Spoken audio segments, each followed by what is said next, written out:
Ladies and gentlemen, welcome back to another video. Today we have the #1 ranked player in the world using this Grand Warden deck. Rachty is a player I was not familiar with, but he has been absolutely steamrolling every opponent on ladder, pushing through, and at some point he had like 100 trophies, more than the second player, which is absolutely crazy knowing how competitive ladder is. Today I'm going to be showing you guys 5 replays where Rachty plays Grand Warden against the best heroes in the meta at the moment. Don't forget to subscribe to never miss out on my Clash Mini videos, and let's jump into battle.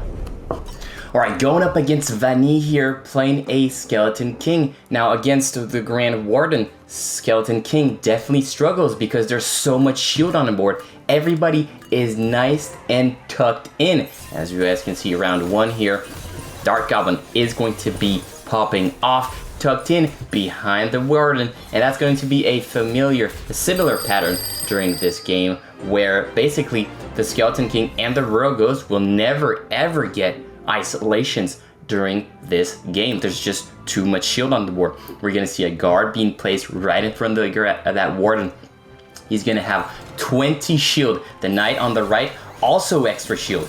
And then you add on top of that the shield that the Warden gives. You're gonna have like 40, 50 extra shield health when you start the round, which is pretty incredible here. And as you guys can see, I want you guys to look at the positioning here. We're gonna have guard, Knight in the front, absorbing any clash abilities, and then we'll have the Dark Goblin, Swordsman, Mini P.E.K.K.A at the back to do DPS, to do the damage here. This is really a go-to composition when you look at where to position your minis, where to position your troops. It's going to be these exact placements. I have used them myself and I have had insane success. It's only going to be a matter of where do you position, which upgrade you use. He's going to go 2-star on the Swordsman here, and look at that. Everybody is tucked in. Nobody. The Rogue goes 3-star, never going to get an isolation. Skeleton King, never going to get an isolation, never going to get a kill, and Vanille is left with nothing. Every single mini on the board stayed alive against Skeleton King Royal Ghost. Alright, here we're up against an Archer Queen player, Kroner.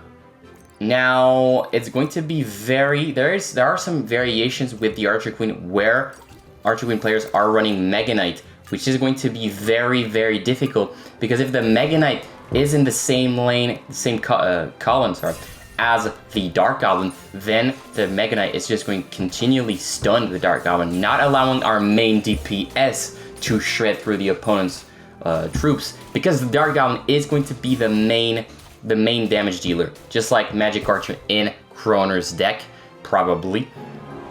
So, round number 2. Round number 1, notice we didn't play anything against Archer Queen. You usually want to test the waters, see what's up, and then we're going to see the exact same comps being played here with the Knight, the Guard in the front. We're going to see a Swordsman being played, on the right. Okay, so not next to the Warden. Interesting placement. Let's see how that turns out. We're going to go for a Dark Goblin in the corner. Ooh, okay. Interesting decisions here. He's willing to take that round number 2. Take probably another L, I don't know. Maybe, but the Swordsman, he knew exactly what he was doing here. The Swordsman should wipe out the Archer Queen and then move on to the Magic Archer. What a beautiful play. Because he still won round number 2, but he didn't reveal his whole strategy to the opponent. And that's where you're gonna be in a much better position, because now Rachty knows exactly where the opponent's troops are. He knows exactly the main combos of Kroner, which is Magic Archer, Archer Queen. So now he's going to adjust, but put a bunch of shield, 2nd-star upgrade, 3rd-star upgrade on the guard.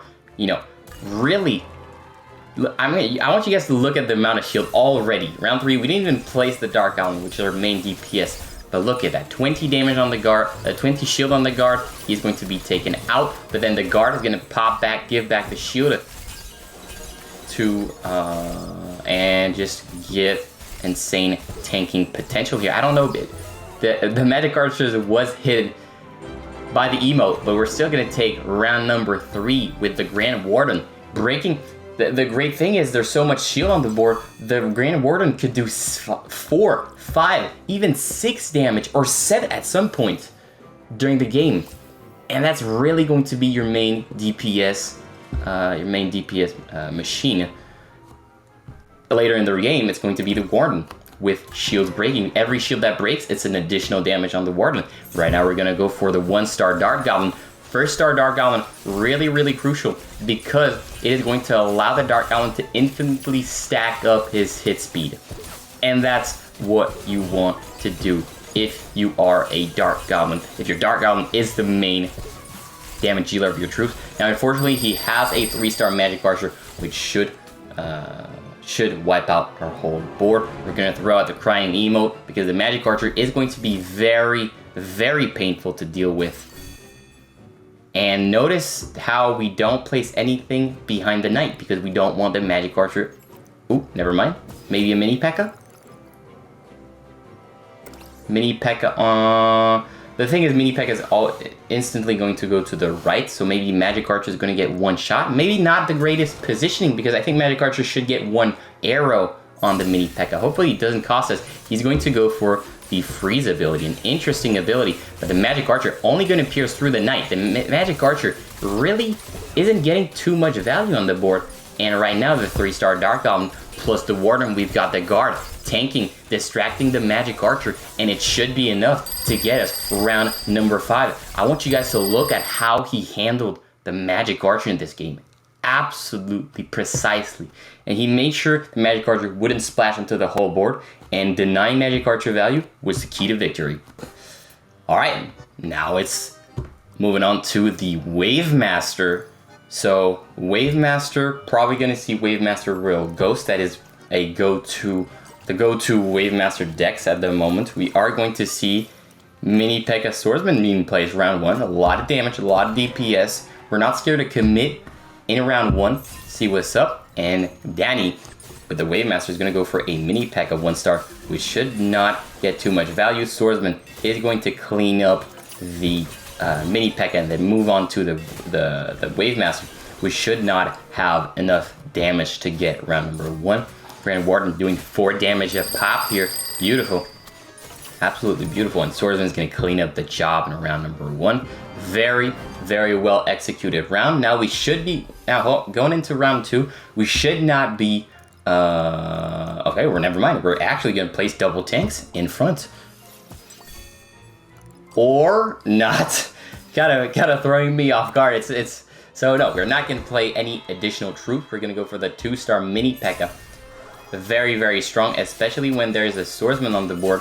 Now, Swordsman is going to hurt a lot.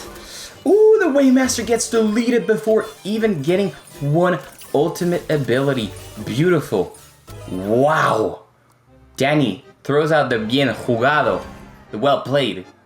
And right now, Rachty in a great position here because now he has a 2-round mattress. Now what I mean by that is he can afford to lose the next 2 rounds without really committing anything. So he could definitely play and not really do anything until round 5 and then really throw in everything at Danny. But that's not what he's going to do. He's going to go for a guard 2-star. I think he went 2nd and 3rd ability. That's really the main upgrades. You want to go for the guard. And right now the main thing that's going to be an issue for us is going to be the Swordsman. Yeah, I would say the Swordsman here because he could, if our Mini P.E.K.K.A. does unlock onto his Swordsman, then his Swordsman could definitely wipe us out. We're gonna lose round number 3. It's very tough to clean sweep at such a high. We're talking about the top 10 players in the world right now, so you're not gonna be easily clean sweeping people on the board, especially with that elixir advantage that you get after losing the first 2 rounds. We're gonna go for a knight in front of everyone. In front of everyone, and that's going to be a super crucial play because the swordsman, he's gonna be jumping over everybody, but then he's gonna be like, yo, knight, I gotta focus you, bro. I gotta focus you. And then he's gonna come back. He has the prince. He has the swordsman. Look at the swordsman locking on to the knight, which is a tank.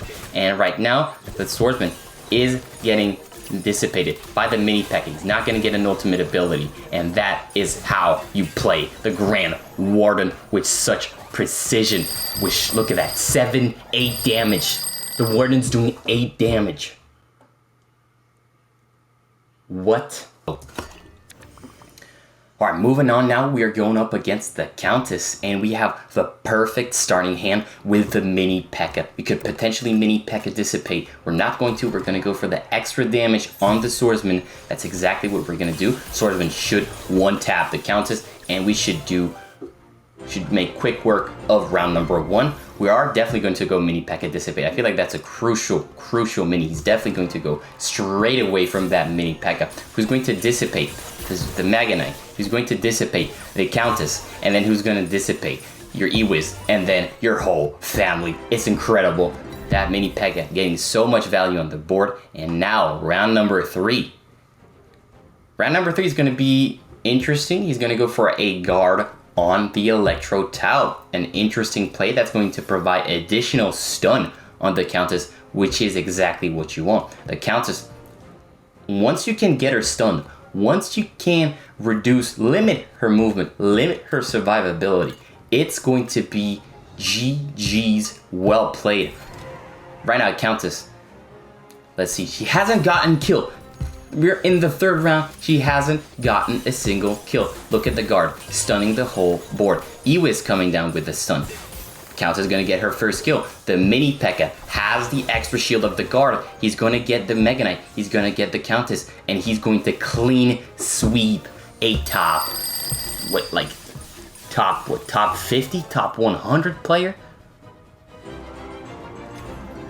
I'm sorry, what? Alright. The last matchup is going to be a mirror matchup. Warden against Warden.